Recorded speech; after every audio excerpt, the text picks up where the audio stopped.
It doesn't come in a box. Okay. Why are parallel lines so lonely? They never meet. Nicely done. Okay, how about this one? Why do seahorses only like salt water? There is a species of seahorses that likes fresh water, but let's just pretend that that's not the case. Why do seahorses only like salt water? Huh? Salt lick? Like a salt lick. Like a salt lick. It's salty, okay? You guys got the theme. But the real answer is because pepper water makes them sneeze. All right. Should we move on to muscle? All right. So, smooth and cardiac muscles, very, very similar in a lot of ways to skeletal muscle. But there are some unique differences that we're going to compare and contrast. So this is all new material. Again, the last exam, exam 5, otherwise known as the final, will have more percent cumulative material, about 35% than what you've seen in the past. But a bulk of it's going to be new material. Okay? So let's take a peek at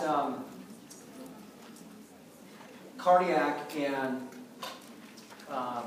smooth muscle. Well, muscles themselves, this is a little bit of a review slide. Bless you. That must be pepper water back there. These muscles serve a purpose. They shorten, they contract. And we looked at the last unit at how contraction takes place. They're specialized. They're extremely specialized. Tell me some special organizational or architectural characteristics about muscle that you know about. Just shout them out. SR. Lots of mitochondria. What else? Has a Z disc. What's that? A triad. Has a triad structure. Has sarcomeres. Calcium is critically important. What else? What's that? Acetylcholine. So acetylcholine is used as a neurotransmitter. Okay, anything else? Has the motor end plate. Motor end plate, okay. Well, muscle itself is all of those things. It's also, if we back up in the semester and you look at the different types of tissue, which wouldn't be a bad idea for the exam, the last exam, for the cumulative portion, we looked at different types of tissue. And we looked at, for example, connective tissue and epithelial tissue, right? And we also, in that segment, looked at nervous tissue and we looked at muscle. So muscle is its own type of tissue. Like epithelium is its own type of tissue. Like nervous tissue is its own type of tissue. Like connective tissue was its own type of tissue. And this tissue is very well vascularized, and it's very cell-rich. Somebody said mitochondria. Lots of mitochondria. The importance there, if you're going to have lots of mitochondria, you're probably going to generate energy using what mechanism?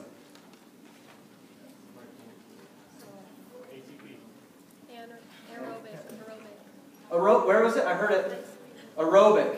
Aerobic respiration. If you have lots of mitochondria, that should clue you in that you're going to use aerobic respiration to generate your ATP. Well, in order to generate ATP via aerobic respiration, you need what? Limiting reagent. Oxygen. What gets oxygen to the mitochondria? In the muscle tissue. Blood flow. Okay? So it's important that muscles are well vascularized. If you're going to be using them for a long period of time, greater than how many seconds? 40 seconds. You're going to use aerobic respiration. So you need a vascular supply to deliver the oxygen necessary as that final electronic segment. Well, they're also elongated, right? And we call these cells fibers because they're really long and string-like. They have these cytoskeletal proteins. Some of you guys are thinking, I know you didn't say it, but you're thinking, well, it has actin and myosin. Right? It has these modified cytoskeletal architectures in order for contraction to take place. And there's 3 main types of muscle. So if I asked a question about tissue types on the final, it would be a really appropriate review type of question, but I can hone in on muscle because that's what we're covering right now. So I could ask about connective tissue, I could ask, how do you compare and contrast epithelium to connective tissue? What's so different about muscle versus nervous tissue versus connective? You following the thought process here? So let's look at the 3 different types in a little bit more detail. Well, skeletal is voluntary, right? It's under voluntary control. It attaches to bones through the use of tendons, and skeletal muscle is elongated, and they're multinucleated cells. We said that they have a striated pattern to them. What gives the striations to skeletal muscle? What's that? The A and the I band. Okay, you have these overlapping regions that take place. Okay? Question?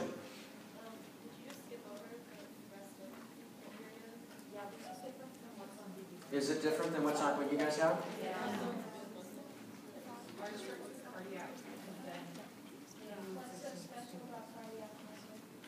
I'm getting there. Is this the slide that you have? No. Is this the slide you have? No. Okay, so maybe I need to repost these guys. You guys don't have this slide at all? No. What about this one? No. Okay, I'll repost them, all right? Just take copious notes.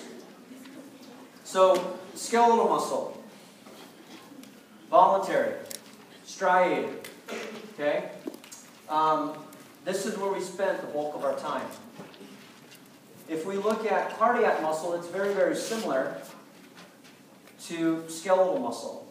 In fact, it's most similar to skeletal muscle. Smooth muscle is very different. Cardiac muscle, although, is under involuntary control. You don't have to think about how to contract. We have a branched pattern here.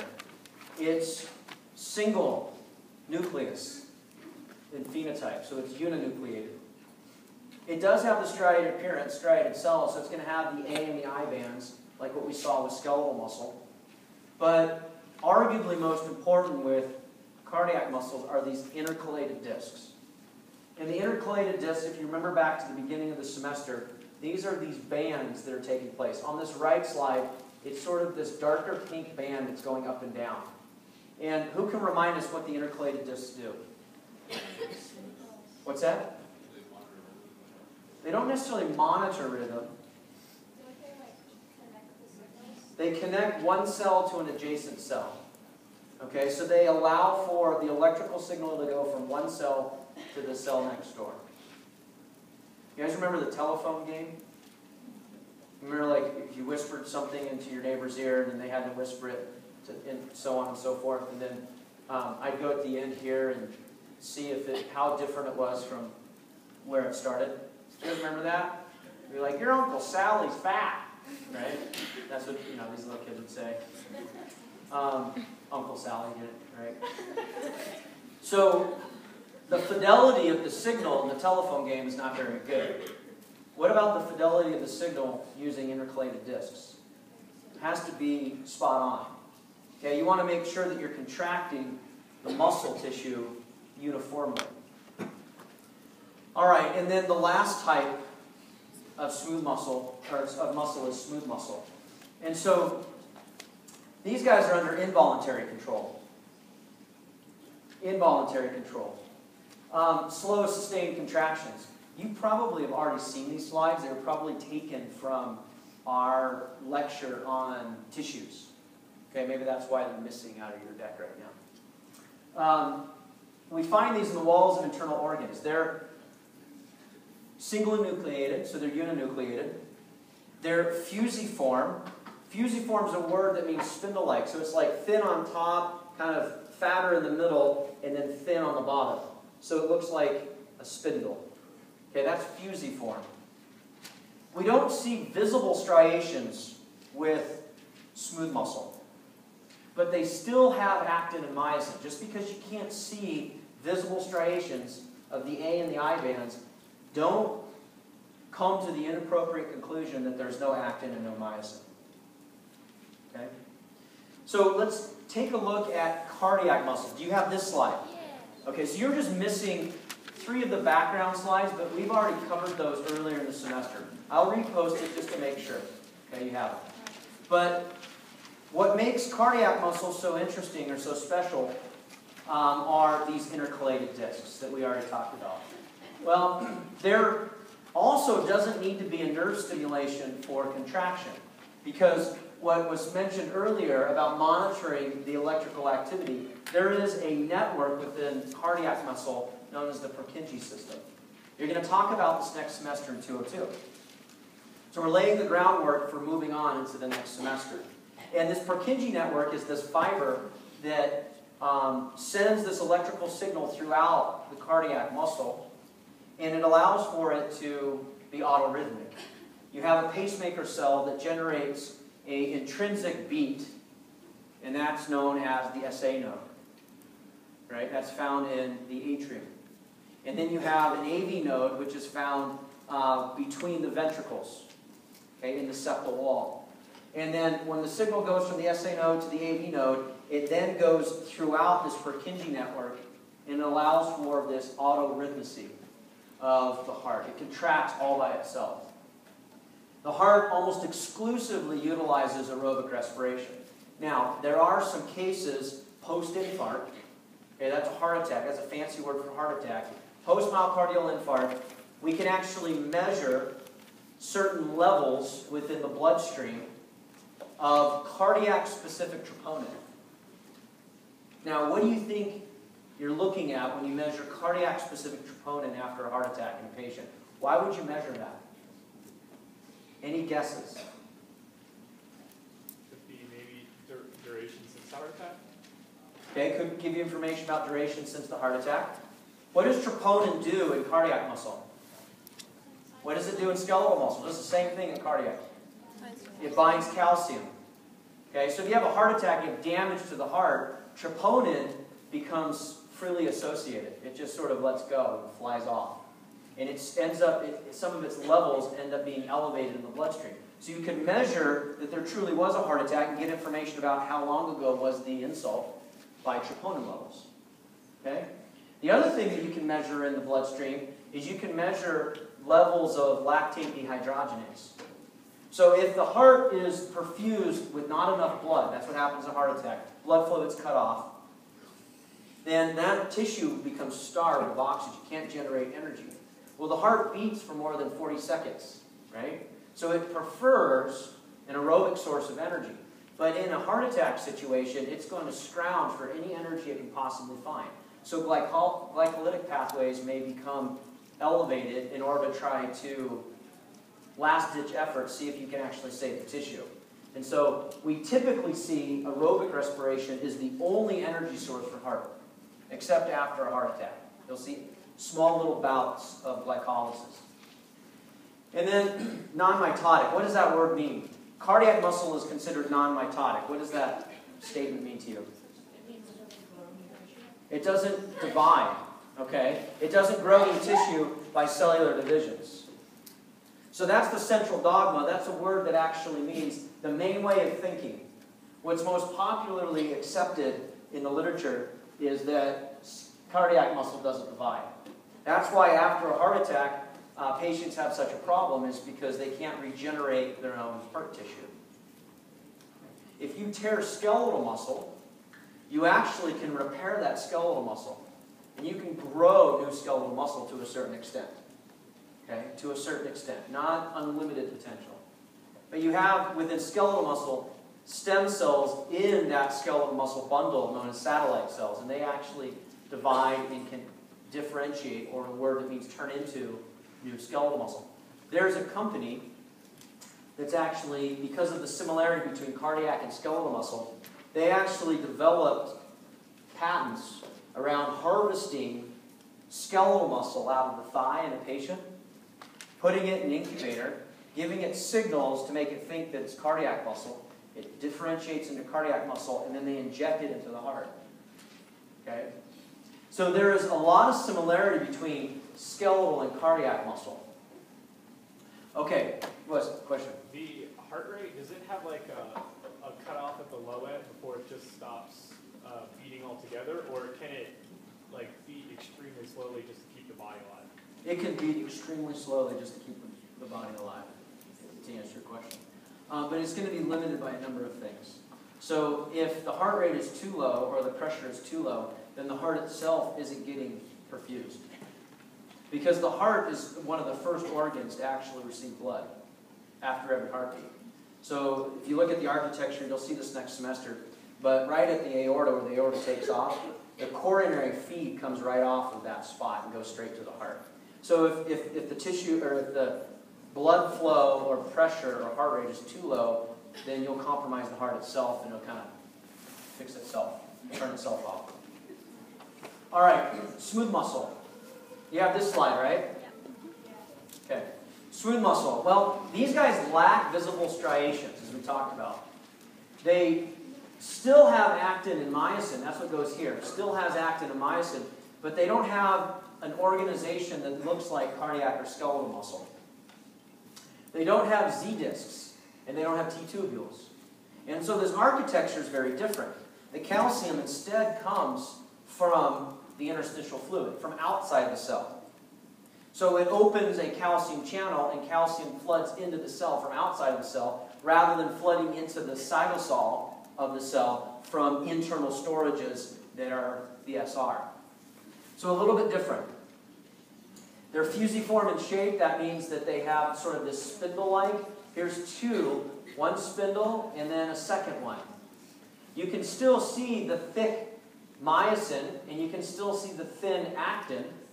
And there is overlap between the two, and you get cross-bridge formation.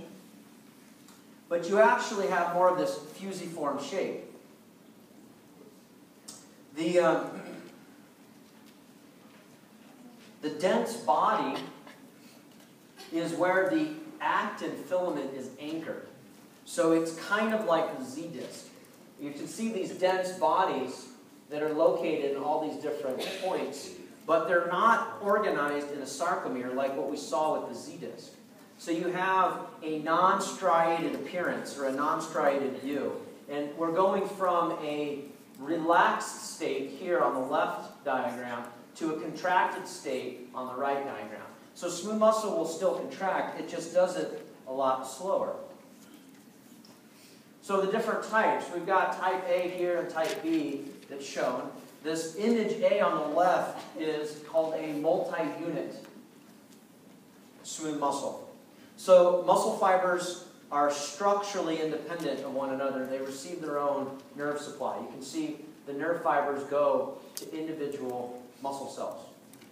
In the single unit, like what we find in visceral muscle, we actually have all the cells contracting together because they're perfused or innervated, they're innervated by a single nerve fiber.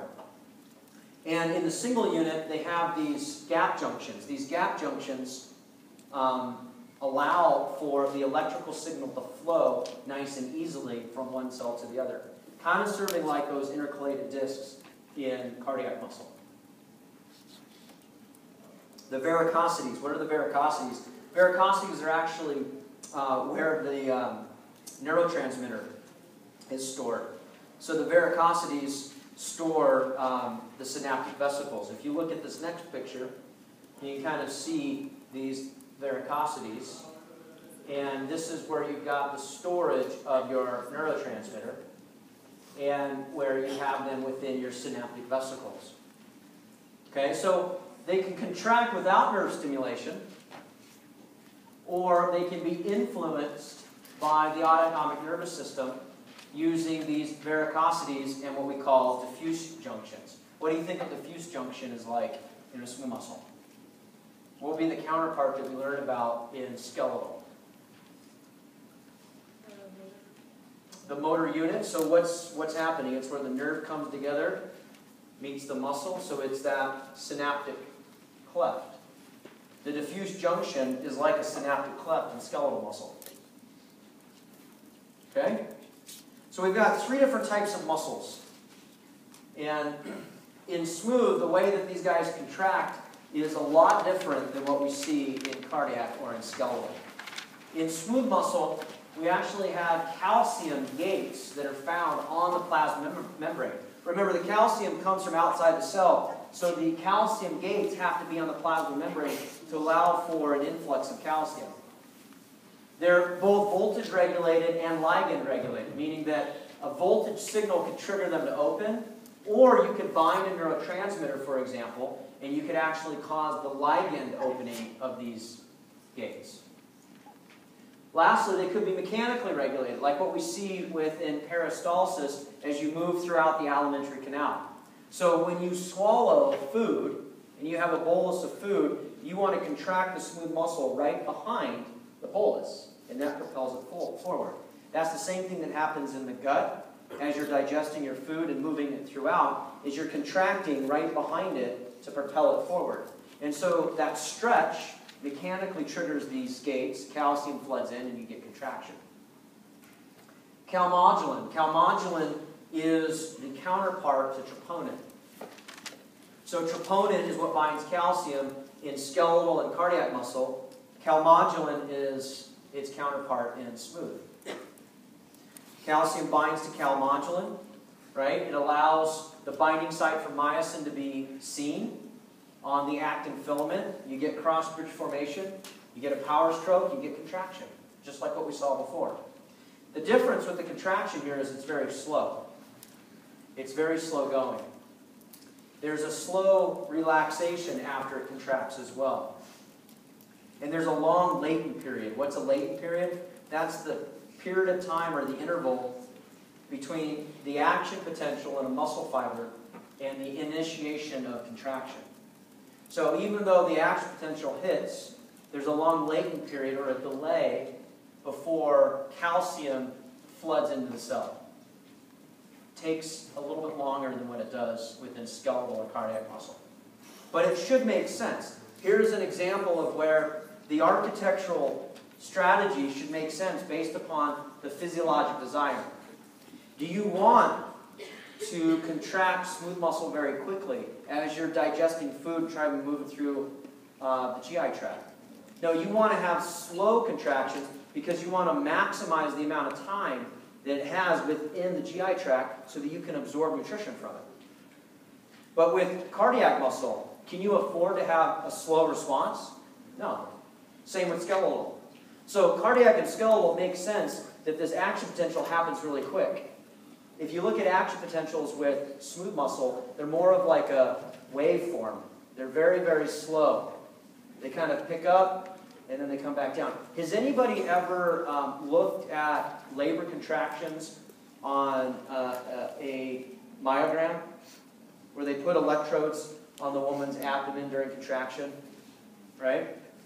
So they did that with my wife, with our kids, and I could see on the screen when the contraction was coming, right? And when she was going to start squeezing my hand a little bit harder, right? So you could see it coming up on the screen, and you can see it's not this peak that does this, it's this wave that comes up, and then it comes back down, because the uterine muscle is smooth muscle in nature. Okay, so longer latent period, slower contraction, but it makes sense because we use them for different things. Okay. I want to ask this question to you to see how well you do if you remember this.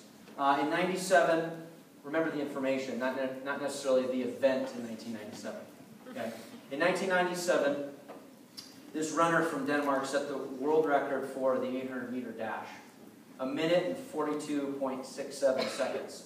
As he was finishing his race, which energy source predominated in fueling his leg muscles? What's the answer? How many say A? How many of you say B? How many of you say C and D? C's have it. Why C?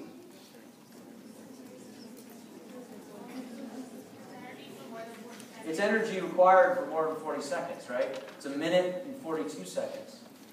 Okay, very good. How about this one? Muscle contraction. You can see the diagram in the lower right. This is an example of what type of contraction. Isotonic and concentric, isotonic and eccentric, isometric or no clue? A. Why is it A? Because you're contracting and there is what? And there's shortening of the muscle. All right, how about this one? This is an example of what? Same options. Isotonic concentric, isotonic eccentric, isometric, or no idea. You know it's not A, you just had A. C. Isometric. Why? Hopefully she's not doing curls and she's bringing out your Reuben sandwich, okay? All right, how about this one? Isotonic and concentric, what's the activity that's happening? Right, so bar goes up, right? Skull crushers, working what muscle group? Triceps. Okay? Isotonic concentric, isotonic eccentric, or isometric? B, isotonic and eccentric, right? You're generating force while the muscle is lengthening. All right. So that leads us to this portion of the lecture. We're going to talk about different types of muscle within skeletal muscle. So we have cardiac, we have smooth, and we have skeletal. But within skeletal muscle, we actually have different types of fibers. And they're organized specifically based upon how we use them. So, for example, we have what we call slow muscle fibers, and we have fast muscle fibers. There's other names for these, also known as, we sometimes refer to this as red muscle. Or we'll call it slow oxidative muscle. Or we might call it type 1 fiber. Depending upon the literature that you read, you will see potentially all three of these names for slow muscle fibers. Now, they're characteristic. They have a slower, longer twitch. Not as slow as smooth muscle, okay, but they're more for long endurance types of activities. They have a slower myosin isoform, so the protein myosin comes in different versions. You got a slow version and you have a faster version. And this isoform of myosin, the myosin head, it hydrolyzes ATP more slowly. That's what it does. And so therefore, you can't go through the power stroke and the cycling as quickly as if you had a fast form. So you generate less power than the fast fibers. But the idea is you're harnessing your energy using mitochondria. And they have lots of mitochondria. They have more myoglobin, and they have tons of capillaries with lots of blood perfusion. Why? Why do you think that oxygen? Oxygen is necessary for these guys to run. Totally agree.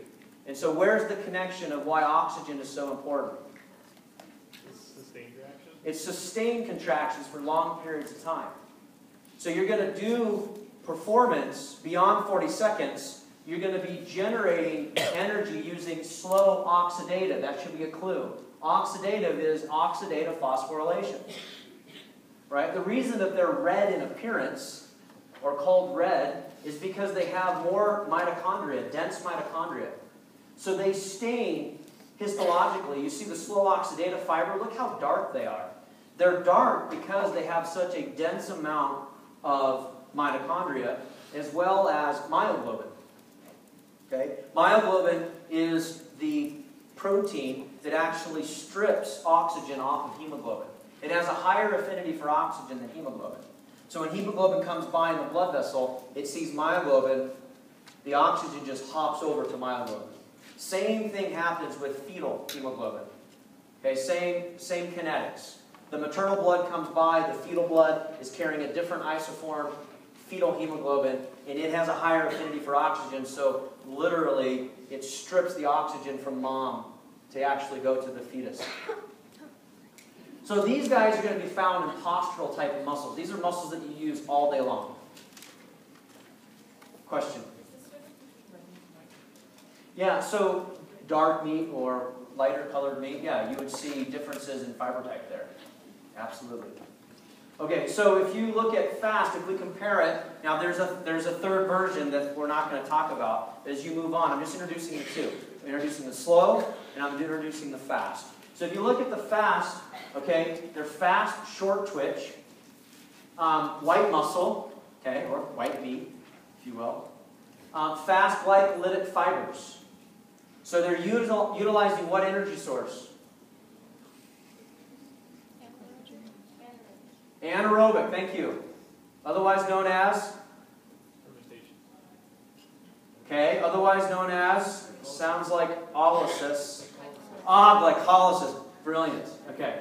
So fast glycolytic fibers using anaerobic fermentation, harnessing ATP generated using a glycolytic pathway.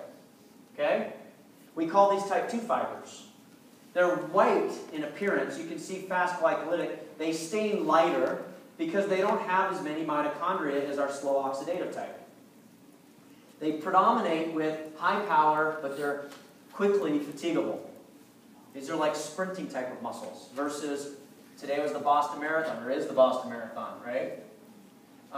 And those individuals are not using an awful lot of type 2 fibers to run the Boston. They're going to be using the slow oxidative fibers. They may utilize these at the end, okay, or at different milestones where they want to add to their time. You know, if it was me, I'd just, be trying to stay out of the ambulance. I could never make it that far. That's amazing, you guys. How many of you guys have run a marathon? I just want to see it. One? It sucks. There's only one marathoner in here? Wow. Oh, there's like 400 of you. Wow. What's that? They just got out of high school, so they haven't had a chance. Some of you. All right. Well, the Boston Marathon is today, and they're using their slow oxidative. These guys, the fast glycolytic, are going to be for sprinting type of activities, like at the end of the race. Okay, reach down and try to grab any energy left to finish that marathon. Creatine phosphate, glycogen, and lactic acid pathways. Now, you can see I'm portraying a fast and a slow type. But the reality is like here, you can see that this muscle is mostly fast glycolytic by composition, but there still is some slow oxidative fibers within it. So all muscles have both types. In fact, many of them have multiple types. There's a third, there's an intermediate, a fast oxidative glycolytic, which is kind of an intermediate fiber. You'll learn about those more as you continue in your studies, especially if you're exercise science. But what I want to portray in this story is the difference between slow oxidative fibers and fast glycolytic fibers. So this is a table. It's not found in your textbook. But you're looking at a population. Here's your average males. So your average male is 55 fast glycolytic, 45% slow oxidative. And then you can see sprinters, they're not 100% fast and 0% slow, but they're definitely a larger percent fast glycolytic. And likewise, our marathon runners, like our Boston marathoners today, are mostly slow oxidative versus fast glycolytic. And this is in the quad, the quadriceps femoris muscle. Okay? So you can see that based upon the specificity of the activity, you're going to favor one fiber type versus another. How much of this is training? Probably a lot. Okay, how much of it is genetics? Probably a lot as well. So there's a component to both. Which is more important? That's the forever debated question, right? The nature versus nurture. But both absolutely have a role. Likely, the folks that are running today discovered that they were pretty good at running long distances. Okay, so they started running long distances. And then they found a coach that encouraged them. Okay, and they invested into that individual and helped with the training. And now, it's a combination of their genetic makeup and the training that goes on top of it. Okay? Could you take somebody like an average male and push them more into a marathon runner distribution? Of course. Are they going to be an elite marathon runner if they're just an average male? Maybe not. Okay, if they don't have the genetic makeup for it. They might be able to stay out of the ambulance if you train them well, right? Meaning they don't fall over at mile 15 out of cardiac arrest. Okay? All right, so different fiber types based upon different types of activities. Now, muscles adapt. Okay? This is a real picture. This has not been modified. Okay? It has not been doctored. Okay? This is called hypertrophy of the muscles. Okay? Some of you have other words for it, I know. But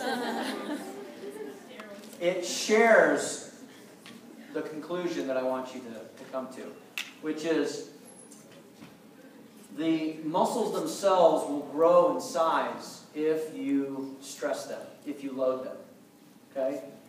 Red muscle is going to have more mitochondria and myoglobin. And like skeletal muscle, cardiac muscle will also grow in size if you load it. And so we see in individuals that have excessive loads on the heart, if they're hypertensive for a long period of time, high blood pressure, then they develop what are called heart hypertrophies, where the cardiac muscle enlarges, just like the skeletal muscle enlarges in this picture. Okay? So those are hypertrophies. That's the adaptation. And it's mostly a growth in size. It's not necessarily a growth in number. And it's not new muscle cells, typically. It's typically the existing muscle cells will enlarge in size. Well, so the question is that good for the heart to grow in size, or is it bad? Well, the adaptation, you would think, would be beneficial to a certain extent. And so if you look at elite athletes, they're probably going to have a slightly larger heart than you and I. Okay, our elite performers. Now, the problem is if there is a genetic abnormality on top of that, then that's when you run into these syndromes. You unfortunately read about, it's more common in like professional basketball players. Okay, and it's probably because the disorder that favors really, really aggressive growth in the body to make them great basketball height-wise also has activity on other organs like the heart. And so there are some individuals that, they pass out on the basketball court, they're in top premier shape, and they discover that there was this underlying heart disease that, the team doctor didn't know about. So there is a point at which it doesn't become helpful anymore. Okay. Now, muscle fatigues, right? Muscle fatigues, okay? How is this that this takes place? Why do they fatigue? I think the picture says it all. Okay, there's nothing apparently in the fanny pack that could help. Otherwise, she already would have got into it and saved herself. But this is different from a psychological fatigue, meaning that a lot of fatigue is actually psychological, where you put up limits, your own limits. Okay, like for example, a marathon runner. Say, already I've psychologically said that I could never make it, so I'd be fatigued before 26.2. Right? So we already have these predetermined psychological barriers for everything that we do. And so this is different. If you get beyond that, it doesn't matter how much you put your mind over matter. There is a physical limit to what muscles can do. Now, there's lots of explanations. You could have inappropriate calcium balance, meaning it doesn't stay where you want it to stay. It leaks into the sarcoplasm. You could completely run out of glucose. Okay? And you have no more glycogen stores by which to make new glucose. Some folks are nodding their head going, yeah, I've actually experienced that. Okay? And there is some training involved in how to manage energy levels for long distance running. Not even just a marathon, even half marathons. Okay? You have to be a little bit careful about that, otherwise you will run out of energy. Or you'll switch to an alternative form and actually can be dangerous. ATP shortage, that's running out of energy. Potassium, if it's being released, it lowers the excitability of the membrane. It makes it less likely it'll depolarize. Okay, so if you have too much potassium leaving and now you have a hyperpolarized state, you're not going to be able to contract. What about the limits or the availability of neurotransmitter, acetylcholine? Or changes in pH? Years ago, there was a lot of debate in the literature on how pH influences exercising muscle. Right? And what happens in glycolysis is you get a lot of lactic acid that's present, but you very quickly buffer that. Your body does a great job of buffering. You'll learn about this bicarbonate buffer system next semester. But all of us are buffering our blood right now. Ready? Take a deep breath and breathe out. You just blew off a tremendous amount of acid. Your neighbor's like, no kidding. But when we exhale, we breathe out carbon dioxide and water, and we're taking free hydrogen ion, and we're getting rid of it. So you buffer your blood very, very quickly. So changes in pH are probably not what are causing fatigue, most likely. Now, when you're done running or exercising, why do you keep breathing? Not when you're done breathing. But when you're done running, why? Well, there's an oxygen debt that takes place. So this lactic acid is converted to pyruvic acid and then back to glucose in the liver. And any free hydrogen ion is blown off or exhaled, just like we talked about. So what you need to do at the end of your event, your activity, is you need to replenish all of these things. You need to replenish oxygen. You need to replenish your myoglobin and your hemoglobin balance. You need to create additional creatine phosphate and convert a lot of your AMPs back to ATPs where you might have stripped those phosphate groups. So the excessive exhaling and inhaling after you're done, this oxygen debt, is going into trying to reestablish homeostasis. Okay, lastly, in this lecture, let's answer this question. When the muscle's at rest, which of the following is not chemically associated with the other? Do you understand the question? Bless you. When a muscle is at rest, meaning it's not contracting, which of the following is not associated with the others? Okay? Actin and troponin, or actin, excuse me. Is actin associated with anything else on the list? At rest. Yeah, it's stuck to troponin and tropomyosin. So obviously, actin, troponin, and tropomyosin are all together. So it wouldn't be A, C, or D. The only one left would be B. Why is it myosin? At rest.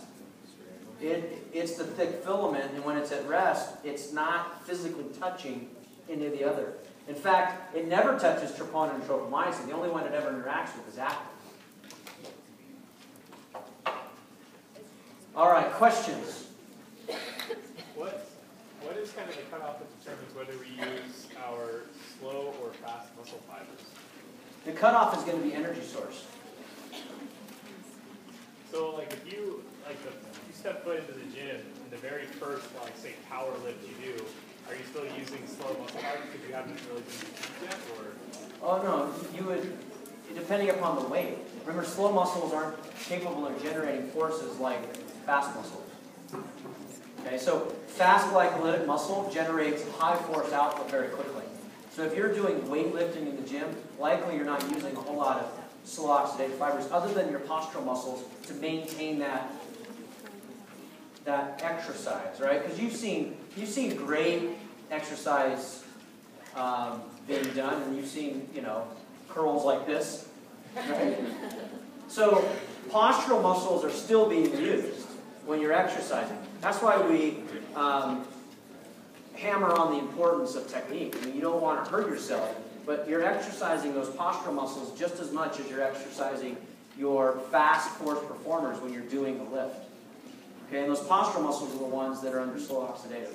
So is your brain sensing that load? Oh yeah, and every muscle has the combination of the two.